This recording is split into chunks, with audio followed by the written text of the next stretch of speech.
What's up, buddies, and welcome to another episode of Elk Don't Exist, the podcast. With me, your host, Dillon. I'm so glad that you're here. We've got a great episode for you.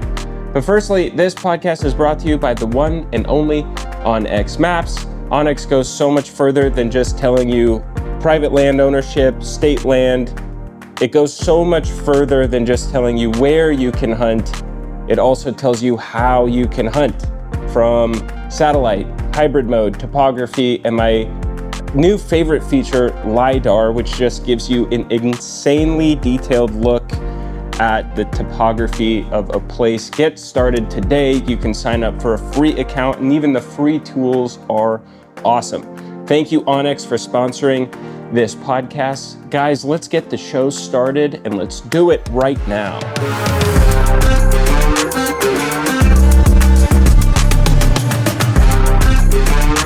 What's up, buddies? Welcome to another great episode. I am joined today by a licensed fly fishing guide, Jackson Mettler. Welcome to the show. Thank you, sir. We met at a trade show. Yeah. Wait, was that the Salt Lake Expo? Yeah, Expo. Yep. And I forget, I think you were just checking out, I was with the Tricer booth, and you came up. And had you seen my content before? I forget, like, how that...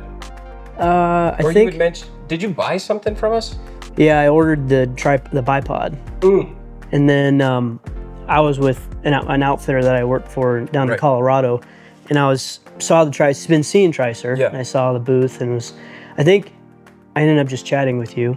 Yeah, and then you asked me or something where I lived. Putting in your shipping info. I was like, dude, Kalispell. Oh, that's right. That's what it was. I'm from Kalispell. Yeah. And that was almost a year ago. Yep.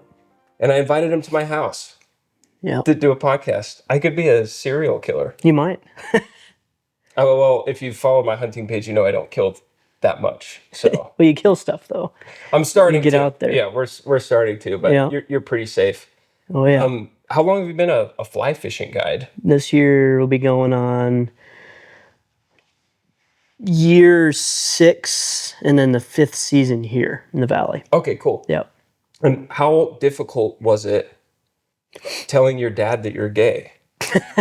Sorry, that's like the classic fly fishing joke. It was tough, but with him also being gay, it worked out well. No, yes. I've been fly fishing since I was... Dad caught a stray on that one. I like that. I've been fly fishing since I was like 6. That's awesome. And so my dad and I grew up backpacking way up in the mountains, going for... Like mountain lakes and that kind of thing? And creeks and stuff. So we'd do 20, 30-mile weekend backpacking trips and fish all that. And it kind of just evolved. That's so cool, man. Yeah. Creek fishing does not get enough love. That is some of the most fun. You know, if you catch a 4-inch brookie, like that's a trophy. It's a blast. And I don't know if I eat them when I creek fish. And you just gut them. Salt, pepper, fry them up in butter, and they're like little fish chicken wings. Oh, yeah. Dude, that's like the funnest fishing I ever did with my dad. You know, we'd get like little ice fishing poles, swing it out, and just catch like 20, 30 of those things. Oh, yeah. So fun, man. Yeah, it's a blast. You don't see enough. Maybe I need to do some YouTube videos, creek fishing, because you just don't see enough of it, and it is so fun. It is fun. Because you can double up. You can go look for sheds if it's slow. You can scout new areas because you're up in like mountain creeks looking for those little honey hole pools. Yep. Dude, it is a blast. Yeah. And I used to go, one of my best friends, he passed away in 2020, but we would take shorter fly fishing rods. And that's a whole nother challenge because they're longer and you're getting hung up in brush and stuff. But that's the first time I ever fly fished and fell in love with it. Yep. And I miss it because it reminds me of him. But fly fishing gets it gets a lot of hate. A lot of hate. The people. Why? I think the stigma that comes with it. Like you have to be this prestigious, like super... Rich. Rich, prestigious. Like you have spin fishing, which is like to fly fish, like the fly fishing community. Spin fishing is like all the rednecks and all the prestigious people. Or whatever. Or flipping for bass down south or whatever. Bass fishing rules. But fly fishing gets a bad stigma of always being for the bougie people out there, but anybody can do it. Right. Yeah. Like I'm certainly not bougie. We were just talking about this house and what it's worth and what I can afford, barely afford. But anything like shooting a bow, just shooting a bow in the backyard is very therapeutic. Mm-hmm. Anything where you're constantly doing an action or like working on technique, whether you're catching fish or not, is just therapeutic. Yep. It's like a beautiful thing. Yep. When did you decide, like, I want to do this as a profession? Did someone approach you? I grew up going on guided trips with my dad. Oh, okay, cool. Kind of like either day trips, and then I did do a big trip up in a couple in Alaska in high school. Oh, cool. So I got to go to Alaska in high school, and we did like a 10-day just fly fishing for rainbows that were chasing the salmon up this tributaries and rivers coming off of the ocean. That must have been unreal. And it was unreal, yeah. And just seeing the guides up there, I just thought to myself, I just want to do this for the rest of my life. Oh, that's so cool. So I think about high school, I kind of decided that that was going to be my end of high school, going into college. I was like, I want to be a guide, hunting and fishing guide. And I grew up fishing. I didn't grow up big game hunting. I grew up bird hunting, but yeah. You see that often too, of like pheasant hunters are fly fishermen. Bird hunters are fly fishermen and vice versa. Yeah. Why is that? Is it I don't know. One of those prestigious? Maybe, yeah, because you have the dogs and you have like, all the gear, and you go to these lodges and stuff, and the lodge and cast and blast is a common thing. So you have like half a day of fishing, half day hunting, and a lot of spots. So how could anyone hate on that? That sounds like a lovely Saturday. It's a blast, literally. Dude, but it's a great time. That's one thing. You got to hook me up with some bird hunting up here, because that's the one thing that I really miss. Yeah. Every year, I have a twin brother, and he lived in Phoenix for, I don't know, 10, 11 years. Chucker and stuff up there. Well, we'd go down, me and my dad would fly down to visit him. And when me and my brother left the house, my dad kind of stopped hunting because he didn't have like the boys to go with. And my mom's not a big venison fan. I'm changing that though, because I've learned how to cook pretty well. And so now every time I'm lucky enough to kill an elk, which is rare, my mom's like, I need to bring that elk meat over, So I think my dad's starting to get more like the itch to go again. Sure, yeah.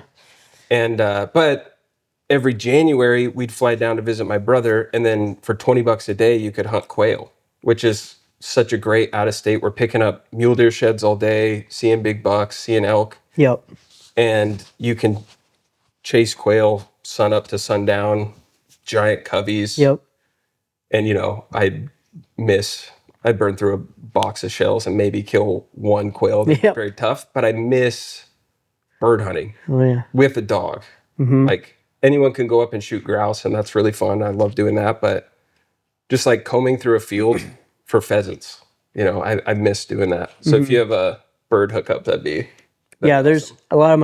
a lot of the guys I guide with, they go out east and bird hunt for like 2 weeks after when it opens and guide season starts to slow down a little bit. They bomb out east and hunt birds for a week, 3 weeks at a time, and take their dogs, and it's a blast. I haven't done it yet, but there's stuff even locally around here that's fun to go rip around in. It's a good time, but nothing like quail hunting, because that's what I grew up with. Was the quail too? Yeah. Where at? Bakersfield, California. California, dude. Oh, yeah. Bakersfield, the butthole of California. The West. Oh yeah, armpit and the butthole. But Bakersfield sucks. It's not as bad as Hemet. No. Have you ever been to Hemet? No, not much. But yeah. Oof. Yep. 112, 115 degree summers aren't everyone's fun. Crazy over there. Shout out to Hemet. If anyone's listening from Hemet, move. Save yourself. Yeah. Get out of Hemet. You deserve better. Maybe you don't. Maybe you deserve Hemet. I don't know. There's always better. There's always better. Yeah. Yeah, dude. Man, that's so cool. What's the process to like getting a fishing guide license? Is it the same as like a hunting guide license, or? Each state's different. Okay. But in Montana, you basically have to just apply for a guide license, and you have to meet certain qualifications. Gotcha. And you get a guide number, and then each year you renew the number. And you have to if you miss out, you lose your number, and then if you reapply, they give you the like a new number, if you will. Okay, gotcha. Yeah, it's just a guide license that makes me basically a subcontractor. So I work for multiple outfitters.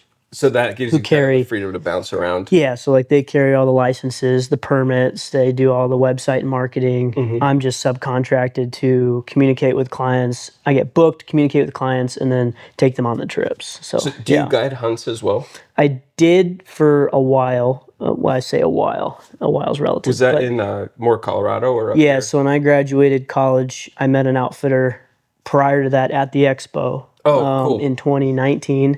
They're out of Gunnison, Colorado. Okay. Yep. And then, which is just beautiful country down there. Yeah. So that's awesome. So I met them, and then when I graduated, I worked with them from 2020 to 2022 or 3. And then I took like a year off-ish because I told my wife once we started having a family and having kids, I'd stop guiding hunts because just the time it takes guiding fishing already is a lot. So to guide hunts, I just didn't want to put that. Then you're going like all straight, summer and then all fall, and then I'm basically home for 3 months. Yeah. That's tough. I made that decision pretty quick, but the whole idea is I wanted to fish and hunt as much as possible. Definitely.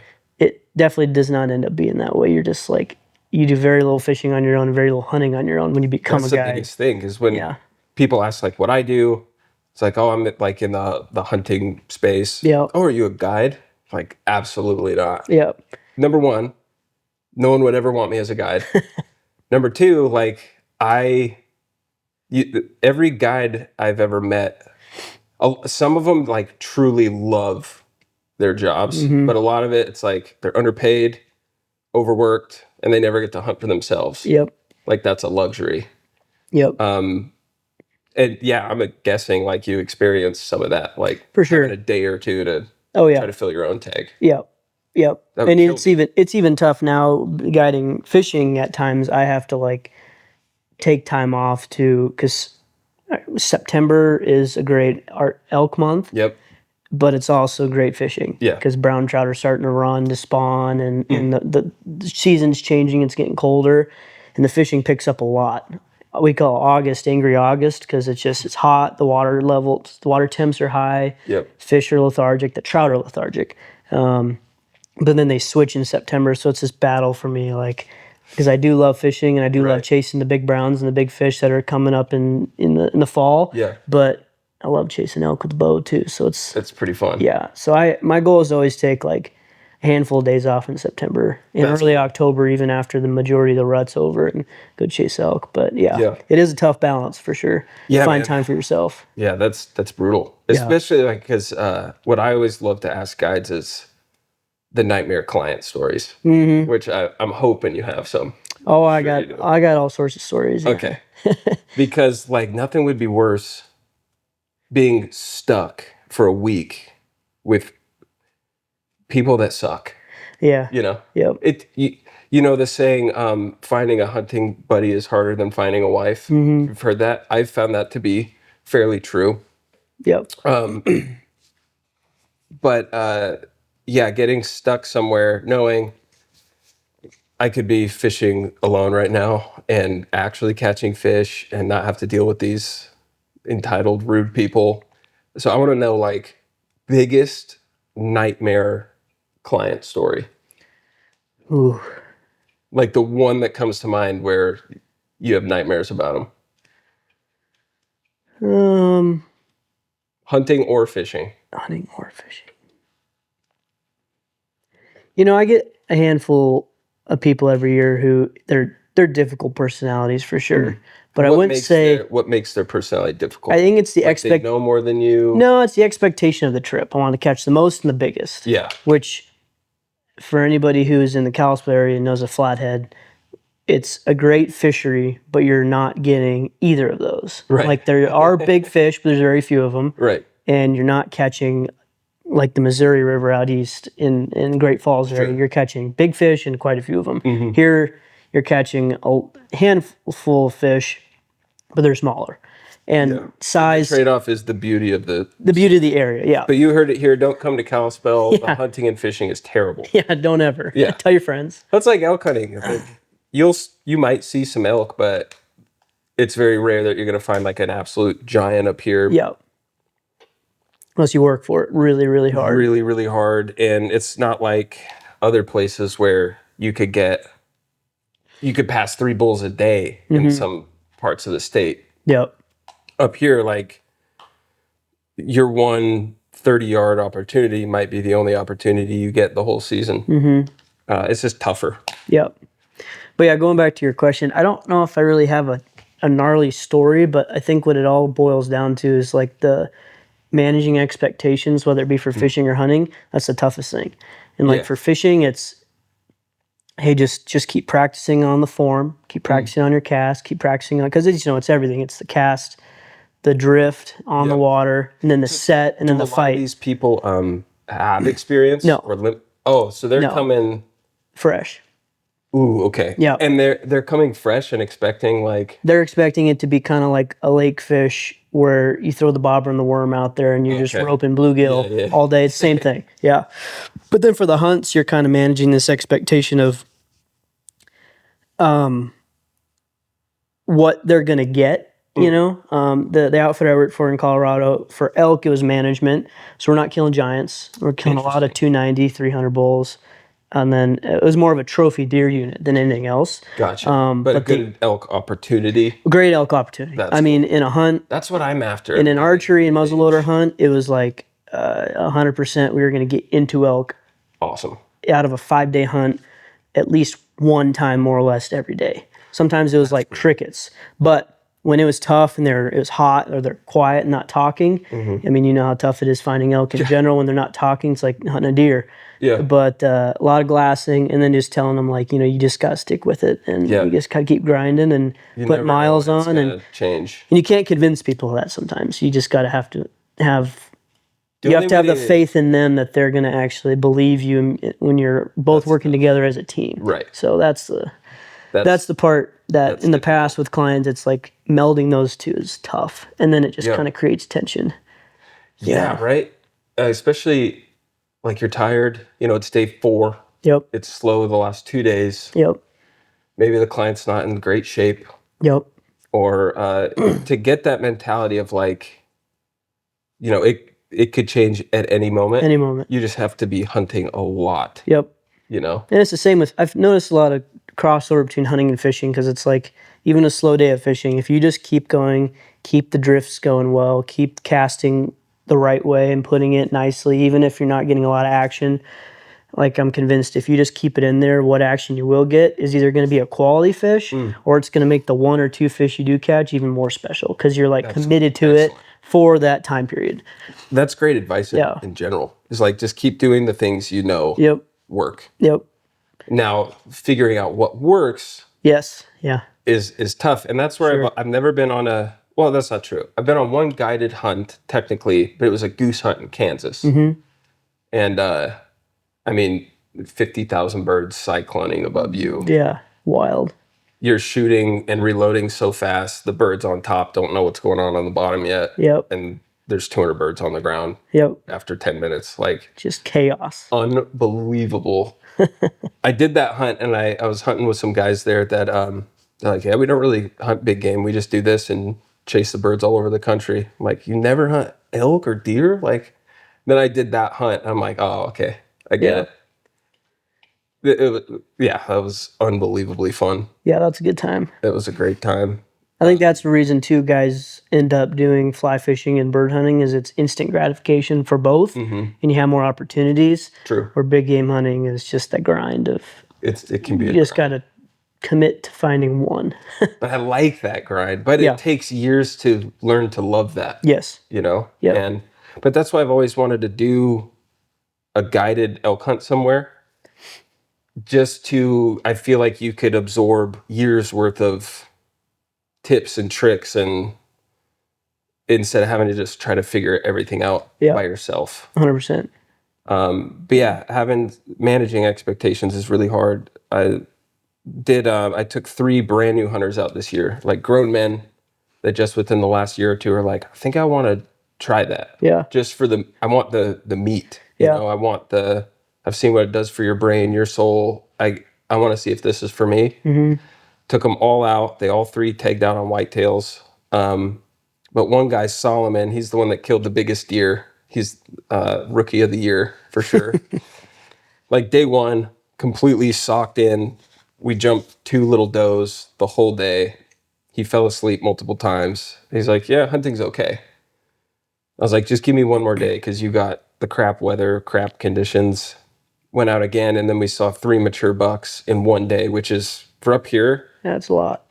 It's a awesome great day of hunting. Yeah. But he had no frame of reference to know. All he knew is like, oh, we didn't get one. Yeah. I'm like, dude, you don't understand. Like, we just had one of the best days of deer hunting I've ever had in my life. Yeah, seeing them is just as awesome. Just And to see multiple mature bucks. And, you know, he had a shot at one of them, but there was a hot doe, and they were just sprinting up and down the mountain, wouldn't stop for him to shoot. And then I thought we were done, like, because he was out of time. And Thanksgiving morning, he's like, I want one more day. I'm like, yes. Like, it's working. He's getting the bug. And then, of course, he kills the most ancient stud whitetail I've ever seen. And, hiking back to the truck, he's just like, I get it now. Like, I'm in. I'm all in. This is all I want to do. But trying to manage his expectations of, hey, bro, trust me. Like, to kill a deer in 3 days is tough for anybody, you know? So yeah, I can imagine. And then I'm sure with people spending money to do this too, it's like, well, spend all this money, we only caught 5 fish. Yep. You get some of that for sure. I would say, honestly, you get less of that than people who just expect it to be like fish in a barrel. Yeah. You drop it in there and pull them out. Right. But you do get some of that where it's like, because it's not cheap, but it's also like people are coming up here for the experiences. So they're kind of already dropping money anyway. They're going to the park, they're going horseback riding, they're going on Flathead Lake, they're going fly fishing. They're kind of checking all the boxes. But yeah, that aspect definitely comes into play. Yeah, for sure. I'd say it's more so in the hunting realm though, of like they want to make the most of it. Yeah. You get some people who like bow out after day 3 of a 5-day hunt because they're like, yeah, I can't handle it anymore. And then you get some people who want to get every minute out of it because they're like, well, I only get to do this once, you know, or something like that. Those guys that quit, are you trying to like rally them? Yeah. Like, oh yeah. Man, because and it's their choice. It's their hunt. Yeah, and it's their choice. It's their hunt. In some instances, it's like sickness comes on or stuff like that. But the people who get burnt out, you try to rally them the whole time. And sometimes it's just like, it's their hunt. They get to make the final choice. But it does suck because it's like you have 2 more days or one more day. Come on, man. Could happen on the last 5 minutes. Yeah. Like, give them a sleep in tomorrow morning. Yeah. Let's go the afternoon. Like, let's rally. Yep. But that is hard, like, for anyone. I think if you've hunted long enough, and everyone's experienced that day 3, day 4, why am I even out here? Like, that's so tough mentally to get over. Yep. But if you can do that, man, the reward, even if you don't tag out, just the reward of defeating your own brain is huge. Such a gift. Yep. And I always tell everyone, like, everyone needs something in their life to be able to do that. For us, it's hunting, fishing. But everyone needs something really, really difficult where they can defeat their own mindset. Yeah, I think that's so important. Yeah. And yeah, if you don't have something in your life and the only dopamine you're getting is from your phone, like easy, instant gratification dopamine, dude, that's poison for you. For sure. Yeah. So how do you personally get over, like, when you experience something like that or a long guiding season? Like, is there ever a day you wake up and you're like, I don't want to do this today. I don't want to go to work today. Not really. That's awesome. No. Yeah, my wife, so like the season, you know, it goes from April to October. And I think the last 2 or 3 years I've done 133 days on the water. Wow. Which is a good amount, but nothing compared to what some guys I work with are doing. They're 150 to 200 almost. Yeah, a lot of days. But and then it's early. It's like hunting season. I'm up sometimes at 4:30, driving to different rivers, and then back home by 5 or 6. It's 14-hour days, you know. And then the whole time it's just to me, it's the adventure of it all, Yeah. and not knowing what's going to happen that day. You know, what conditions are going to give you, but then come November through March, I've done various like construction jobs and things like that Okay, gotcha. throughout the winter. And my wife always tells me, she goes, "You never complain, even when you're super, super tough days, or like even if you have some rough clients or things like that. Like all throughout season, like you'll be tired, but you don't really complain. And I don't complain much in general, but I just get kind of run down and sort of depressed in the wintertime with my jobs because I don't enjoy it like I do It's a job. the guiding. Yeah. Like I can get up at 3:30 and grind all day, do 12, 13 miles going for elk with clients and things like that, and do that all of September and be exhausted. Yeah. But it's so much fun. So fun. It's so fun. It's It's like a different type of exhaustion. yes. You're physically tired. Yeah. Even the mental fight that can happen midway through a season or toward the end of a season, you're still hunting. Yes. You know? Yep. It's tough to get over that with some 9 to 5. Yes. I have a hard time sticking to the general 9 to 5 box. I like to Same. be doing I like to be active and doing things. So like I'm always doing something that's either a challenge or something that just keeps me outside. Right. And learning and challenging myself mentally and physically and all that. Yeah. I'm the same way. Like I feel like I have let every employer I've ever had down. Just because like I don't know. I can't sit at a desk, and I've done those jobs and I've excelled at those jobs and sales and all that stuff. But like since I took this whole thing full time, money's never been tighter. Like it's a miracle we're making it. But I feel so free. Like I will figure out how to make this work. Yep. Because I never want to go back to just some job. Because once hunting season's over and it gets dark at 4:30 and it's dark till 9 in the morning. Yep. It's just dark and it's cold, and all the daylight hours you're spent in an office, and then your one like key distraction is over for the most part.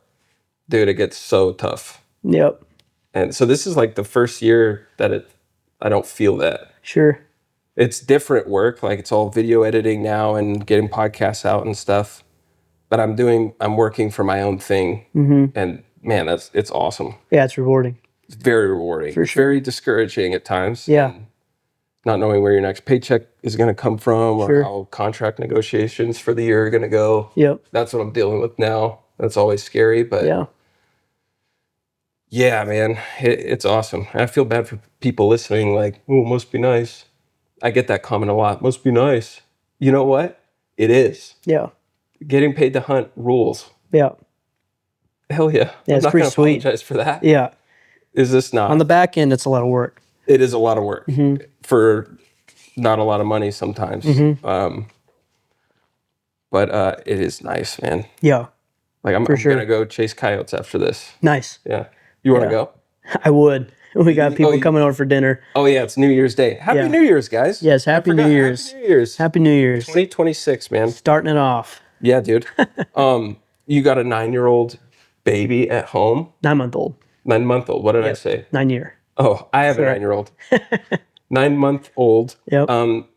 What I noticed when I started having kids, and at 9 months old, they're like smiling, almost crawling, maybe trying to stand up. They're just so fun right now. Yep. That when I was gone hunting, that mental hurdle of like, I'm just going to go back home. Yep. Getting over that was really tough for me. Sure.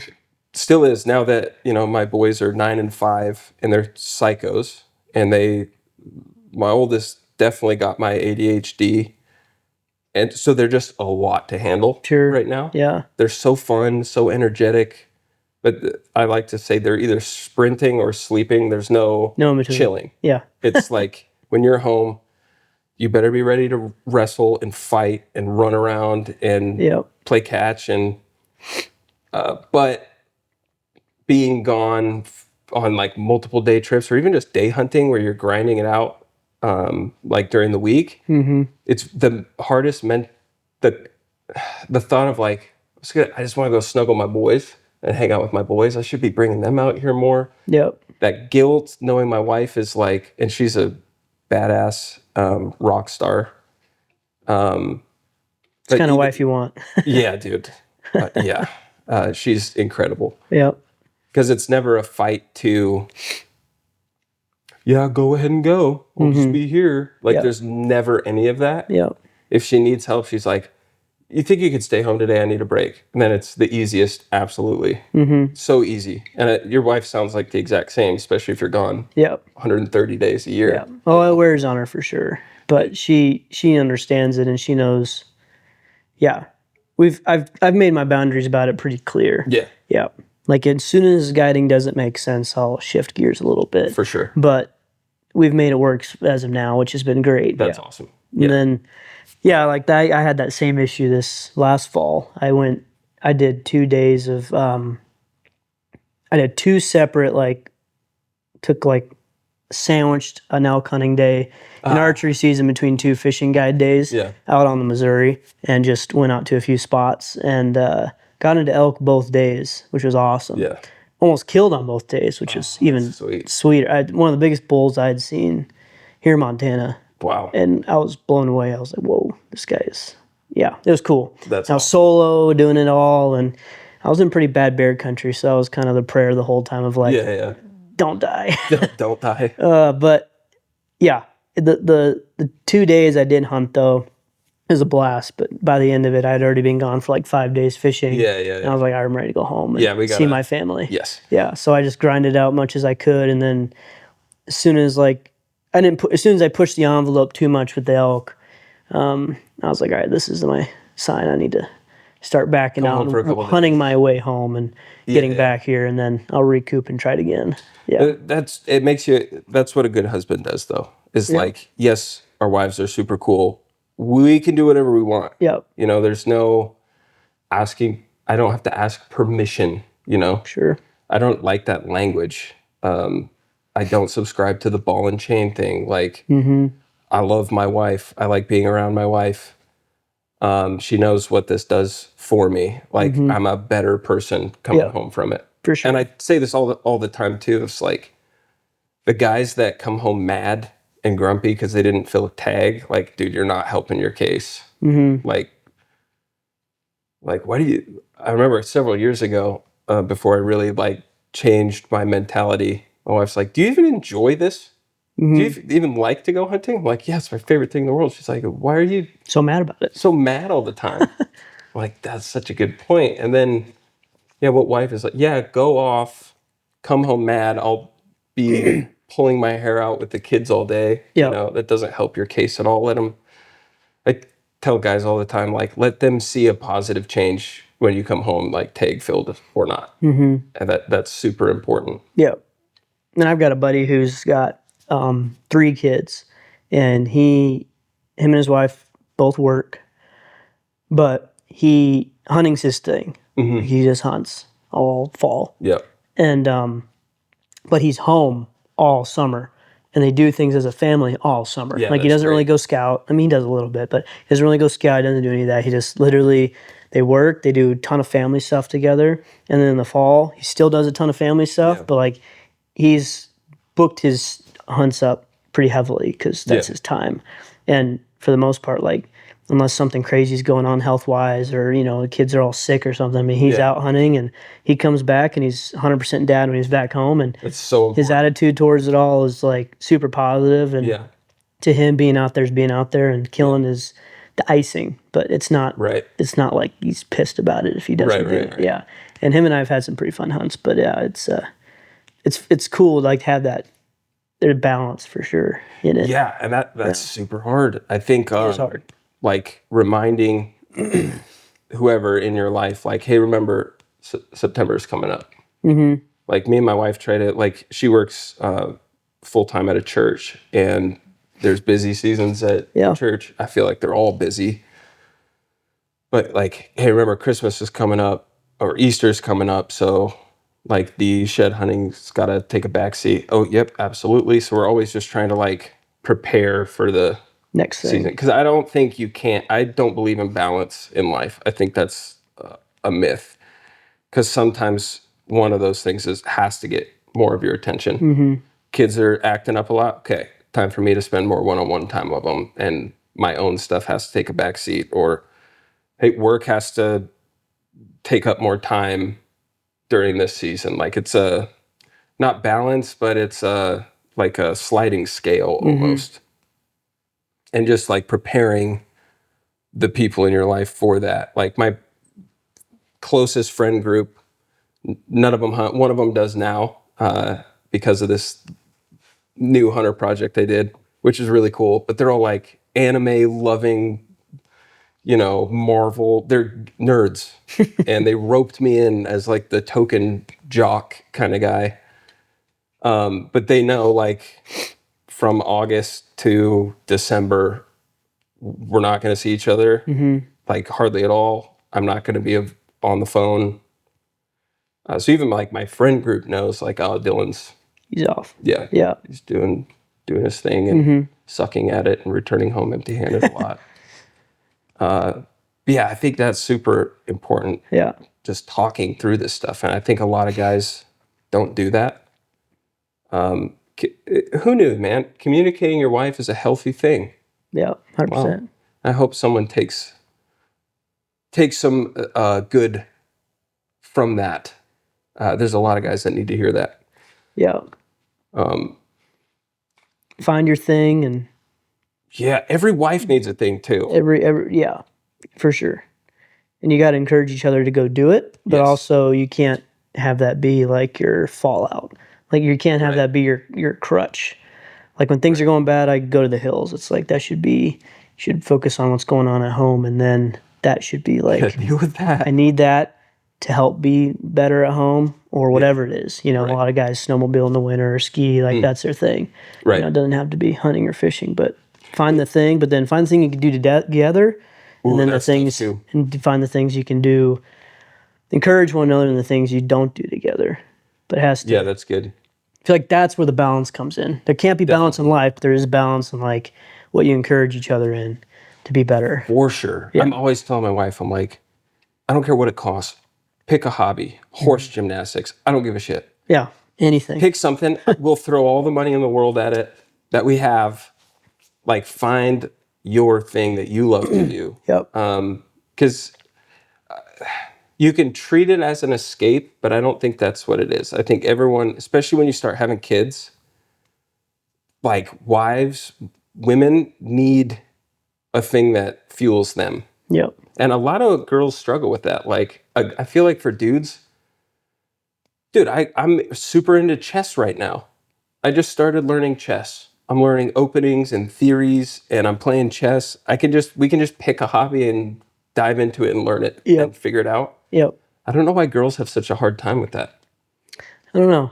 I feel like some it comes easy, and then some it's just I don't know if it's just the drive of they don't really need to or want to, but I think deep down they sometimes maybe it's, I feel like though sometimes it looks different than how guys want it. Like that's true. Like my wife's super into sourdough, and she loves being a mom and doing stuff awesome. At home. So like sourdough and doing different baking things, like that's been one for her that she's been really loving. Awesome. And then like together, one thing that we decided is this next year is we're going to start like running together, because that's something that's a challenge for both of us. She used to play soccer growing up, and I hate running, but need to do it. So like that's the one thing, okay, we're going to challenge each other and do that together. Yep. When it's not like this outside, but but yeah. No, I think it's miserable. Everybody needs something for sure. Yeah, running that can be simple. Sucks, dude. I refuse. My wife just decided to start running a couple years ago, trained for a half marathon, did it. Good for her. It. Yeah, awesome. Yeah. You're not going to catch me running. Unless it's from a bear. I won't even run, dude. The bears are fast. They are fast. Dude, I came nose to nose with a grizzly a couple years ago. And by the time it took me to go from here to reach my sidearm, that bear, it was 10 feet away, went down 100 feet into a box canyon and 100 feet up the other side before I could draw my... Wow. And that was like the wake-up call for me. I was like, if that bear wanted me, could have had you. What am I gonna do? Yep. Like yeah, they're fast. I couldn't even get to this before it went. Yeah, gnarly. Yeah, I just accept my fate. Yeah. I put up a fight. I would hope I like to think I would put up a fight. Sure, it all happened pretty fast. Yeah, I was just like, what in the hell? Like, Thrown around like a rag doll. They're so strong. if that bear wanted me, it's over. Yep. Like, game over. Yep. And it was following, I came up on a trailhead. So this was like 11 in the morning, elk hunting. And I hear like, start out of nowhere here, I'm 5 miles up a trailhead and hear country music from a speaker and like jingling like a bell. Yeah. And it was just some hippie old lady with her dog just hiking. Yeah. I'm like, hey, like, be safe. There's a lot of bears out here and there's a lot of hunters. Like, I'm not telling you what to do. This is public land. You can do what you want, but maybe turn the speaker off. I was pretty pissed about it, actually. But she was so sweet. I gave her some huckleberries. It was fine. But walked 100 feet around like a creek drainage. Yeah. And on the same trailhead, and there was a bear that had been following the dog tracks. Grizzly. Jeez. Yeah, that was a big wake-up call for me. Of like, oh, this could turn They're out so there fast. Yep. Dude, I hope, I want a grizzly bear season so bad. Even if it's a draw, make it expensive to put in for it. I don't care, but our bears up here just are not afraid of people anymore. No. It's getting real spooky. There's units that I don't even hunt anymore. Because most of them, I hunt during the weekday, which is awesome. But that means like hunting buddies can't go because they have jobs or wives that hate them. And there's spots I won't go solo anymore just because there's so many freaking bears. Yeah, it's bad up here. I actually I haven't only been up here 4 years. Before this, I was in Colorado. Yep. Living and out there. Is there grizzlies in Colorado? Nuh-uh. I mean, the far northwest corner, you might get a handful coming down from Wyoming. Yeah. Up in there, but no, not anywhere. Like I'll hunt solo and hike at night all day long. Black bears are everywhere up there. Yeah. And they've got some big black bears, but I mean, it's just nothing compared to a grizzly. No, you don't got to be afraid of a black bear. No, you yell loud enough and act wild enough, they're out of there. They smell you and they're out of there. They say like every 25th grizzly bear, that's the dangerous one. Yeah. If you've heard that, beware of the 25th bear. Interesting. So I've only come nose to nose with one, so I got 24 to go. You got 24 to go. I have 25 to go. Okay, there you go. 4 years I've been up here, 5 I guess almost now. I put a lot of miles on it. I've seen tracks, but I haven't seen one yet. And I'm like, I'm just knowing my little timer's ticking each time I go out. It's a roll of the dice, and the odds are in your favor. Yeah. But it's that 25th one they say you got to worry about. Yeah. For a black bear, it's like every 500th bear. Yeah. That's actually gonna, like, I've been bluff charged by sows, but they don't want anything to do with you. Now they're just giving you a warning. Yeah. Yeah. They're not doing anything. If they do attack you, they're gonna bite you and run away. Right. Like, you're fine. Yeah. But those grizzlies, man, grizzlies are out to kill you. If they want you dead, you're just kind of dead. I feel like when I was in Alaska and talking to a few guys who have lived up there and guided up there, and this is just a generalization of how aggressive our grizzly bears are, but I feel like, and it's a feeling, it's not facts, but I feel like anecdotally, Alaska, where there's more salmon and food present, the bears could care less.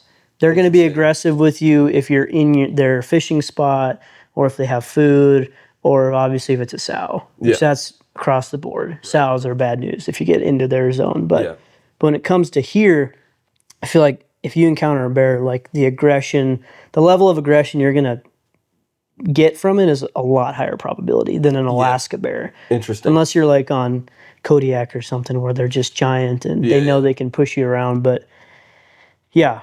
And like even when I was up there, we saw bears every single day. And when they got close to you, you just backed off and walked around them or whatever. And half the time they're just sitting there fishing. Scary. It is scary. But then coming here and you hear all the stories, it's like I haven't hunted I've hunted by myself here a couple times, and primarily it's just for my family's sake. But also it's like I don't really care to as much in certain areas. Like Eastern Montana I would, but like out here where we are, it's hard for me to mentally. It's hard for me to go out by myself sometimes because of just that 25th probability of like, well, it gets spooky. This takes one, and I know one guy who had to shoot one and kill it, and it charged him during archery season. And those stories are getting more and more prevalent. Common, yeah. And I just read an article yesterday or 2 days ago that said like 72 bears were killed in the area last year. Really? In 2025, between the park and outside, all human related.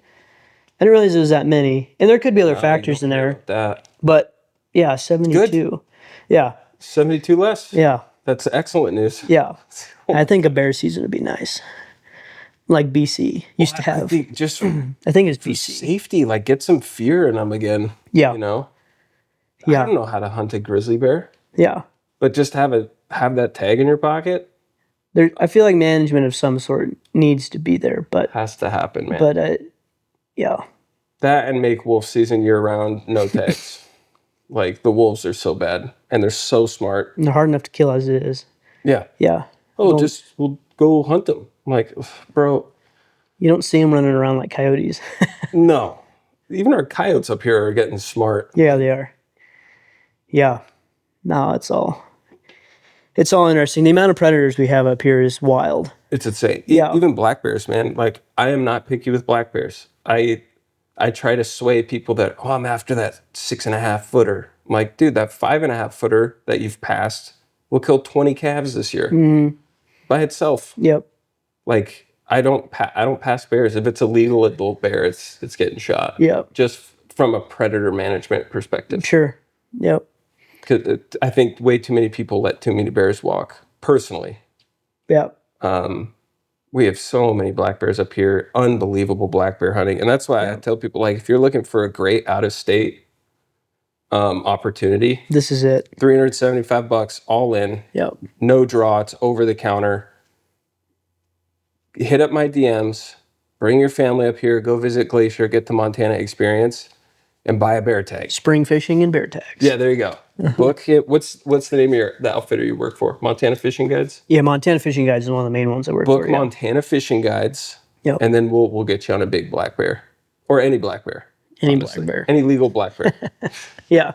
Because I kill almost every bear every year by fawn in distress calling them into 20 yards. And they just come in on a string. I've had them come downwind. You know they smell you. They don't care. They're just focused on food. They see you moving, and it's so fun to call black bears. You have to be so careful because of how many grizzlies we have. So I don't call, like, if I'm hunting black bears where I know grizzlies are, I don't call. And I almost got killed by a wolf calling for black bears a couple years ago. Shot it from me to the camera away. Dang. 5 steps. That's close. Too close. Yeah, dude. And I screamed at it. The words that came out of my mouth. Because I'm calling, you call for black bears, I do 40 minutes nonstop calling. Okay. Because you know how, like, aloof bears can be? Yep. Like, we've tested this too. We'll see a bear at 400 yards. Call them like a coyote, like a couple minutes and stop. And they'll hear you, go back to what they're doing. Maybe look your way again, don't care. And right around that 30 to 40 minute mark, if you stay on it, they turn and just come running on a dime. You have to convince them, hey, this is the easiest meal of your life. There's no competition over here. Come and get it. So it's just nonstop. Yeah. Your chops are blown out like you've been playing a jazz trumpet, Oh my gosh. And you got to just listen to that nonstop. It's exhausting. But all of a sudden they'll just appear in front of you. Yeah. Or downwind of you. Or it's so fun. But they're coming in to kill fawns. Mm-hmm.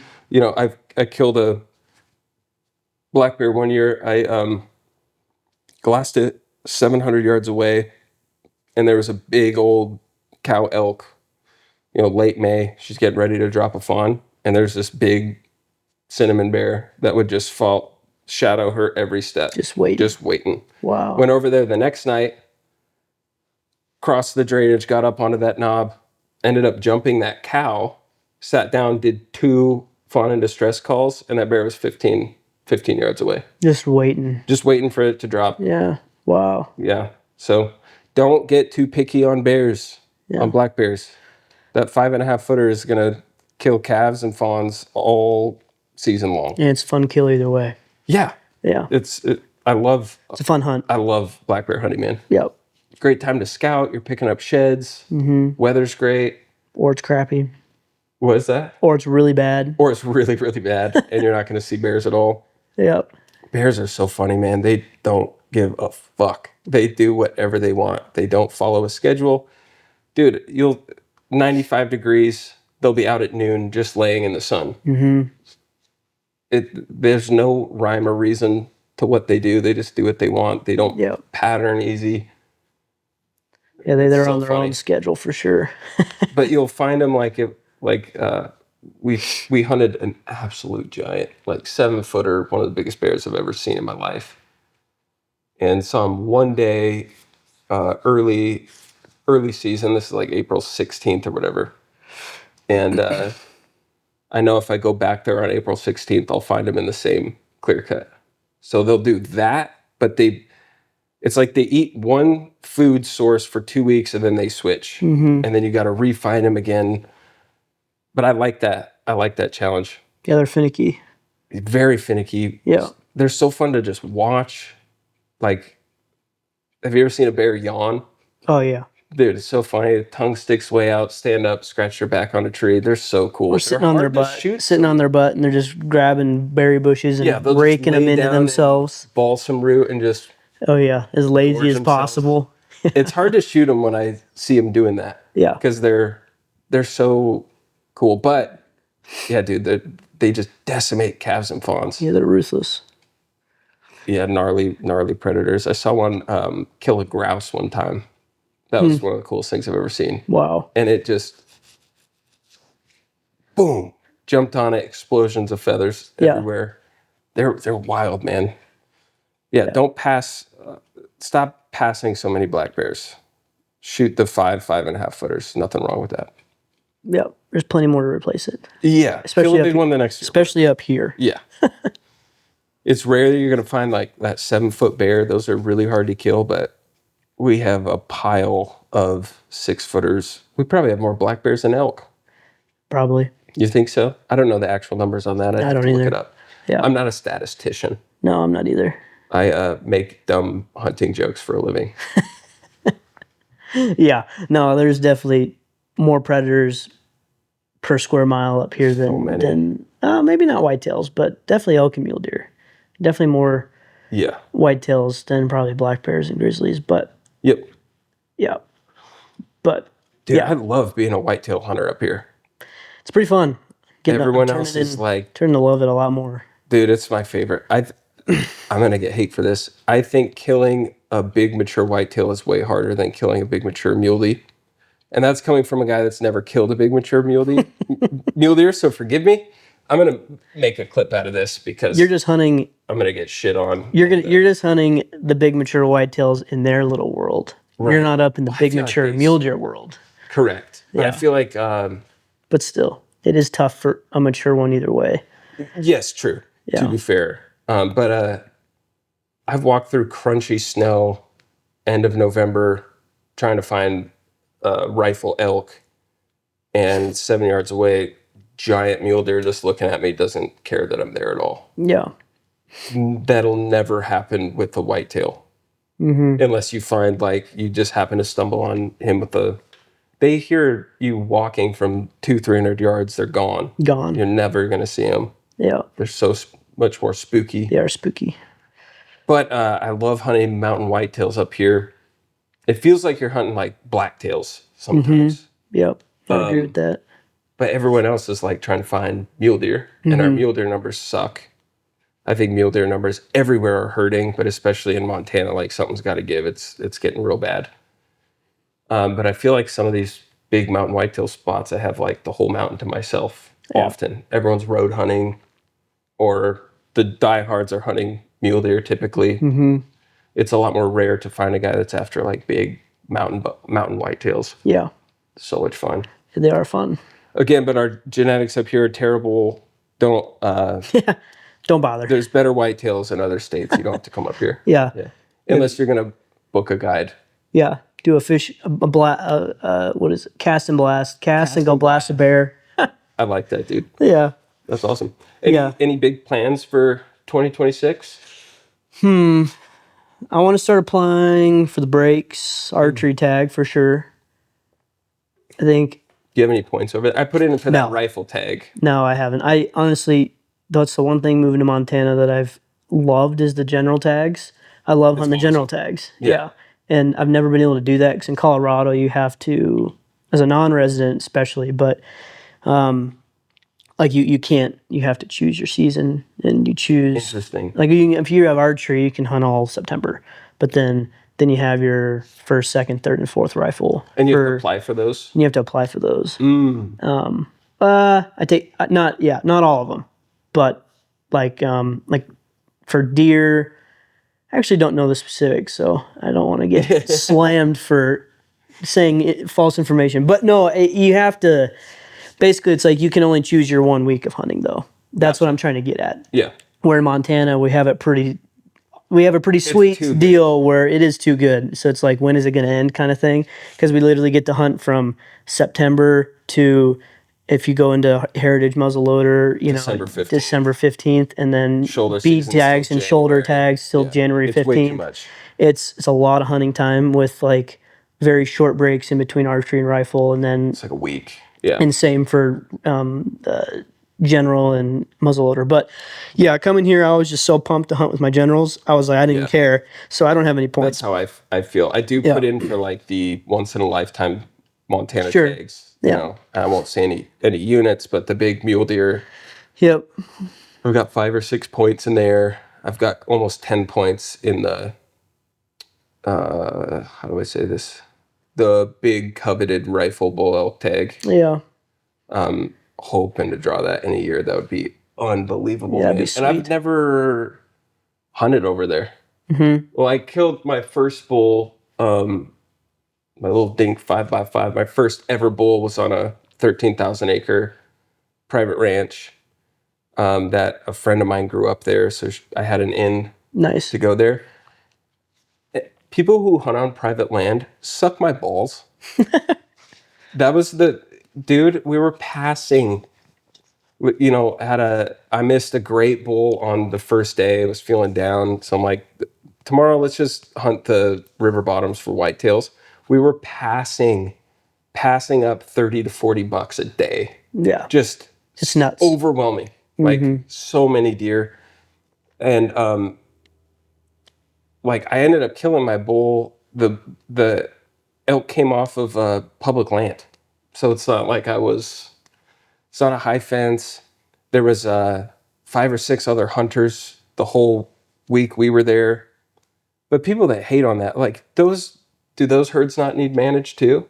Yeah. These guys have so many deer. They're like invasive almost. They're like, hey, next time if you come out here, you got to kill 3 does before you kill a buck. Like, haven't been out there since. Not for lack of trying. Yeah. I have never shed a tear over a piece of property before until I walked on this place. It's 13,000 acres, river bottom, ag fields, up to 7,500 feet. Oh, sweet. Peaks. Yeah. You have all of it. Mule deer, coyotes running everywhere, wolves, grizzlies, black bears. Like, that's cool. I remember standing up on this bluff and I could see the mountain peaks and then all the way down, see the river. And I shed a tear of like, I'll never be able to own something like this. Like I've never felt that before. It's so beautiful. But all the guys on the internet hating on private land, the second their buddy goes, dude, I got access to sick. When are we going? Yeah. Like, shut up, dude. Get over yourself. I don't understand that at all. I have no problem hunting either one, but obviously public land is the easiest one and you don't have to ask permission and you don't have to deal with the rules or anything on private, but and there's something about getting it done on public land. Like, I love it. Yeah. And I'm a public land guy. Like, I don't even ask for permission around here. Yeah. Unless it's like, the only time I ever ask for permission is for turkeys. If I'm going to hunt turkeys, because we have I don't know if you knew this, we have all Eastern turkeys here. Oh. We don't have Merriams up here. So there are the, they're not the... Merriams are the, like, easy Western birds. Yeah. The dumb ones. Huh. Which is what I grew up hunting in North Idaho. And it's like, you shoot a shotgun in the sky and a 10-inch bearded Tom falls out, you know? Yeah. So easy to hunt them there. And then so I'm like, man, I miss turkey hunting. So a couple years ago, started going out. Never even heard a single gobble on public land. Yeah, they're tough. I'm like, what out here. the hell? And so I started digging and doing research because the only birds I was even seeing, they're all on private. It's hard to even get them to gobble. And found out like all of Montana got Merriam's when they transported them over here. Flathead Valley got eastern birds. And that's why they're so much more difficult to hunt over here. Yeah, they're spooky. Yeah, so I'll ask for turkey hunting permission, but most of the people say, those are my pets. Like, you want 30 birds just shitting all over your porch? Like, okay, that's fine. Or shed hunting permission.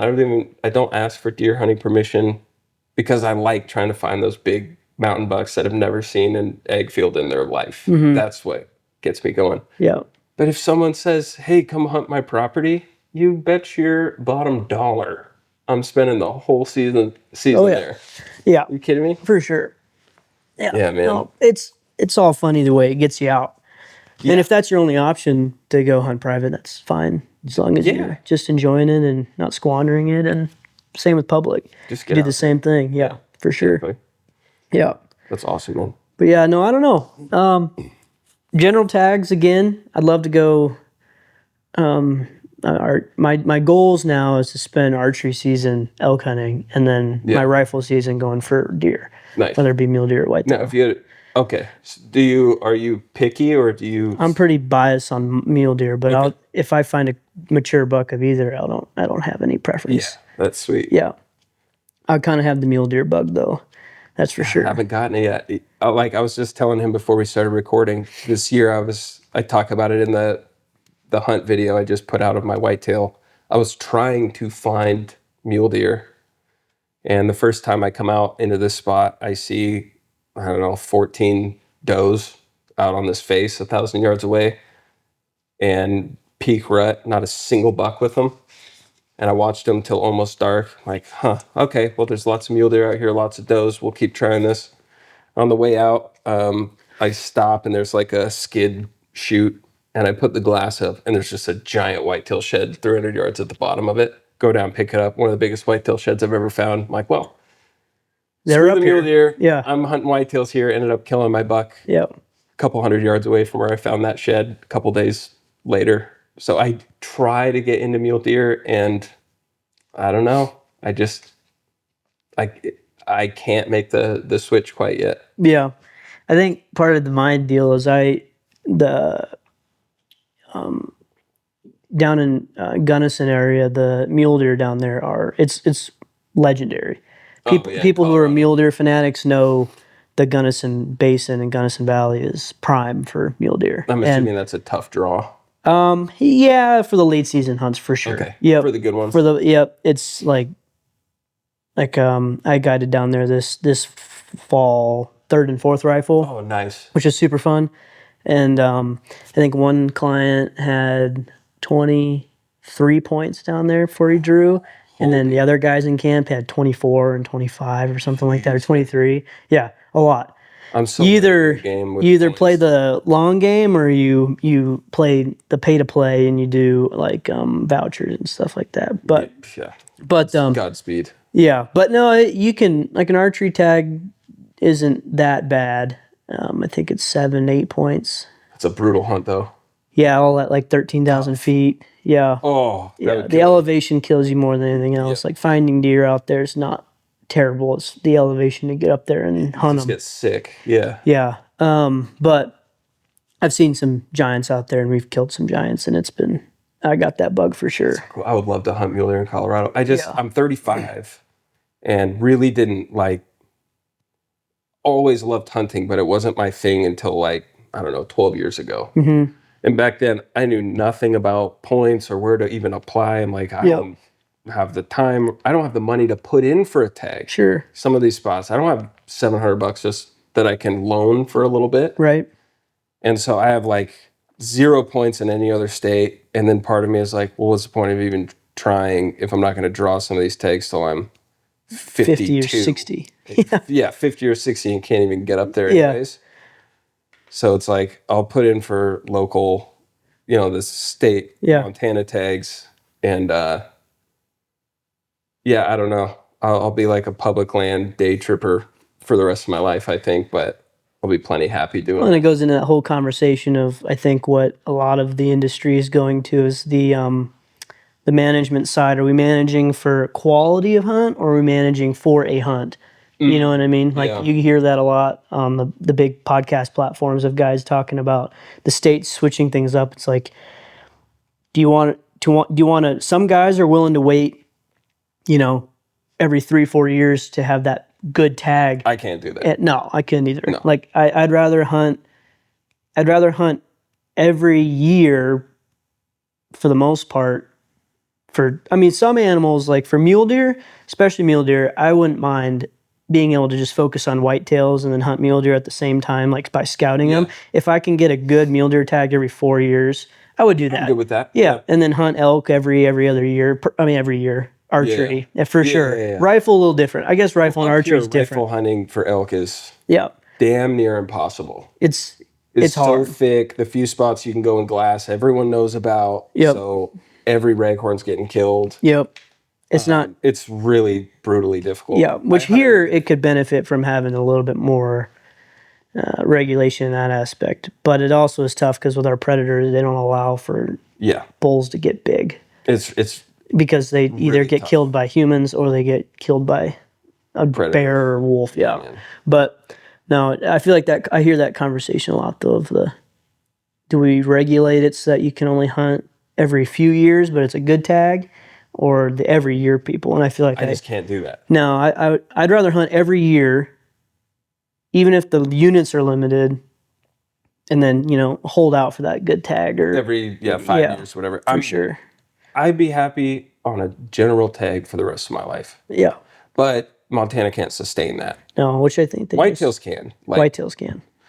But mule deer, I'm still shocked that I'm just surprised we haven't switched to that November 10th on is draw only for mule deer. For the at least. rut. That would be such a help. To be able to hunt mule deer from September with the bow all the way through the rut is and so that's what Idaho does. Yep. And I actually like that. It would save a lot of mule deer, which are already struggling. Mm-hmm. Montana just they gave out thousands of extra non-resident tags that they weren't supposed to. They lied about. I'm pretty sure this is true. Someone was just telling me this. And then their response was they just cut 2,500 non-resident tags. Mm-hmm. That's a drop in the bucket. That's not enough in my opinion. And again, I'm retarded. I don't know what I'm talking about. But it's a start. But yeah, and then I love, this is also unpopular. I love running into non-resident hunters because they're paying a crap load of money to be here, and that helps fund our conservation efforts, assuming that money is actually going to conservation efforts, which we can have that argument. But dude, every time I meet a non-resident hunter, I say, thanks for hunting in Montana. Yeah. And how many days do you guys, we got 4 more days, we haven't been seeing stuff. I will point them in the right direction. I want them to be successful. I like meeting new people. Yeah.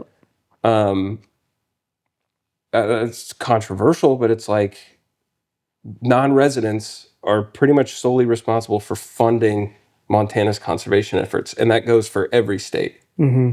Now, don't lie to us, Montana, about how many non-resident tags you give out, because that's pretty shitty. But all these shoulder seasons, the late seasons, you can kill 2 elk pretty much every year if you wanted to. If you want to, yeah. And they're going away from that this year, which I think is a very positive change. Mm-hmm. It's just how can we squeeze more money and sell more tags? Where it's dude, raise our tag prices by $20 a tag. Yeah, they're pretty cheap for us right now. $20 a tag? Yeah. Bro. We can get our whole sportsman's kit for $120. Yeah.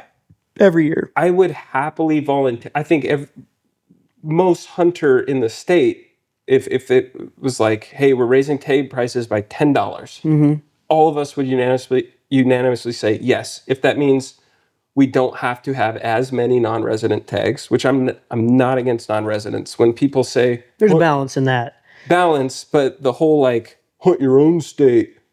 I'd rather hunt my own country. And a lot of the guys that are really hunt your own state are like, I'm a patriot. I love this country. I'm like, so you want to limit where people can go? You want to limit their freedom? Yeah. No. I live in America and I would like to hunt America. Yeah, for sure. But yes, there is some kind of balance, and you and I are not going to figure this out on my couch. But at least starting with, make late November a draw for mule deer. I think that'd be a great place to start. Yep. But I struggle with that too. Even like what they did in Wyoming, like I remember they had like their non-resident doe tags for antelope was $45.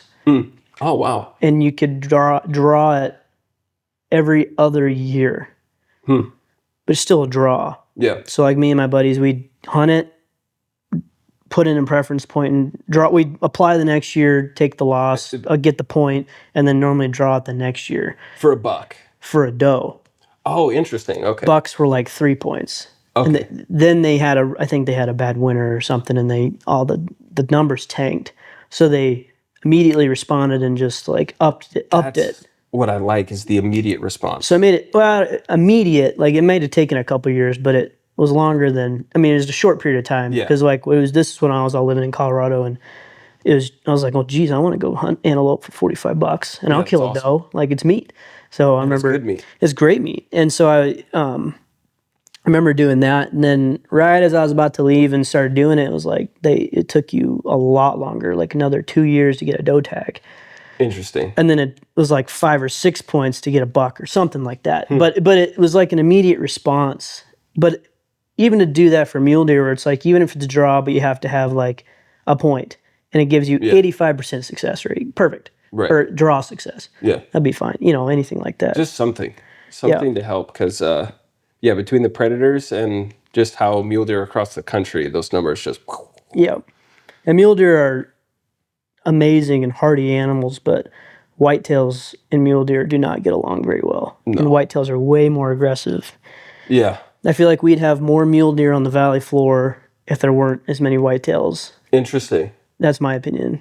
Interesting. Because the whitetails push them up and they stay high. The mule deer just stay high. Whenever we're hunting, you never see them really melding too much. They do, but you don't see it that often. They'll still be... Like once you hit an elevation... There'll be a gap, like an air pocket between them, which is very interesting. And then when you're going, it's like the whitetail turned into mule deer. It's like you stop seeing as many whitetail, and then you start seeing mule deer does once you hit a certain elevation. Yeah. And where I killed my buck this year, I was like riding that line. It's like everything down here is all whitetails, and everything up here was all mule deer. Yeah. It's very, very interesting. It is interesting. Yeah, but out east... pocket between them. They're everywhere with each other. But there's a lot of country for them to spread out. Yeah, that's true. And I'd say that's less up here. Less good feed and less pockets for them to like intermingle together. Yeah. At least that's just from my observation. It's very interesting though. Yeah. I'm sure other guys have a lot more experience than I do up here, but yeah. Well, not with mule deer though. Like, I don't know. I know where the big ones are because I see them during archery elk season. But then once I get a rifle in my hands, I can't get away from hunting whitetails. Yeah.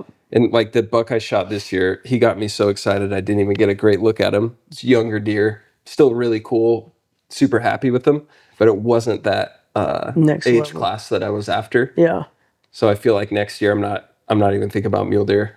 Yeah.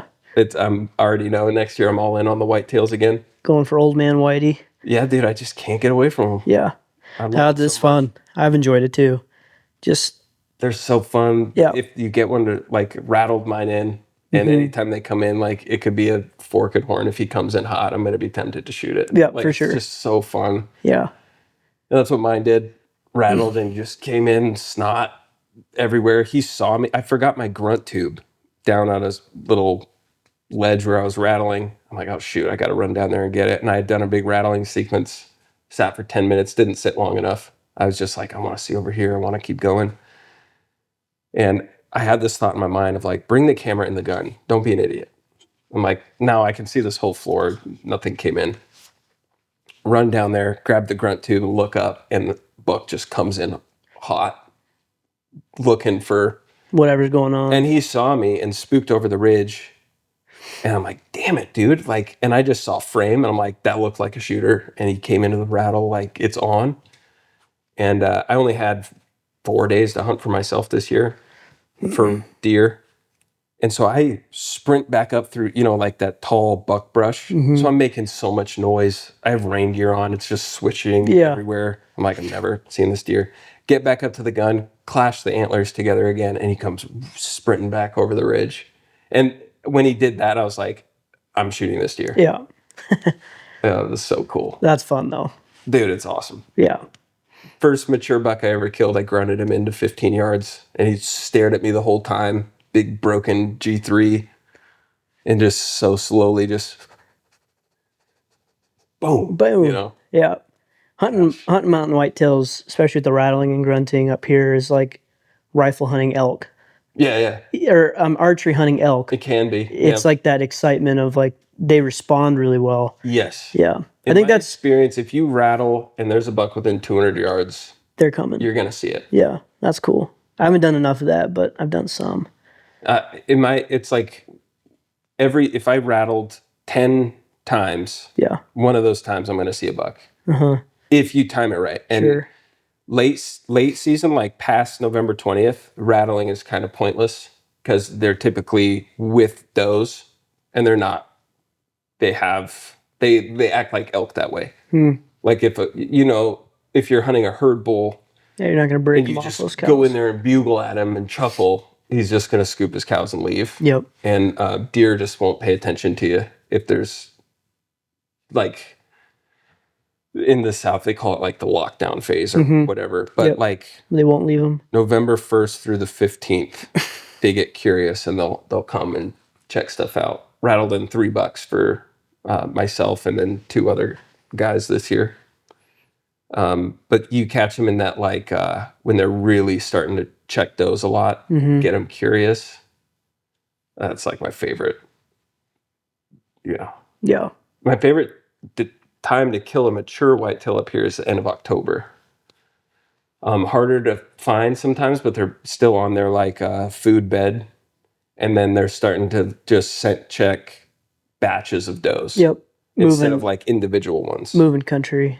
Yeah. They'll if there's a group of does that are always bedded up here, 100 yards, a buck, when it comes time to feed or to bed, they're gonna circle downwind of those. Yep. And that's my favorite time to find big, mature whitetails. Yeah. I love it, dude. Well, bro, thanks for coming on the podcast, yeah, of course. Man. Where can the people find more of you? I've kind of taken a little break from social media, but... Good time to do it right now. Yeah, but I don't know if my handle's just Jackson Mettler or Jack Mettler. I think it's JT, Mettler, something like that. Let me look it up, guys. Yeah. And then tell them the name of if people want to come fly fish with you. Yeah.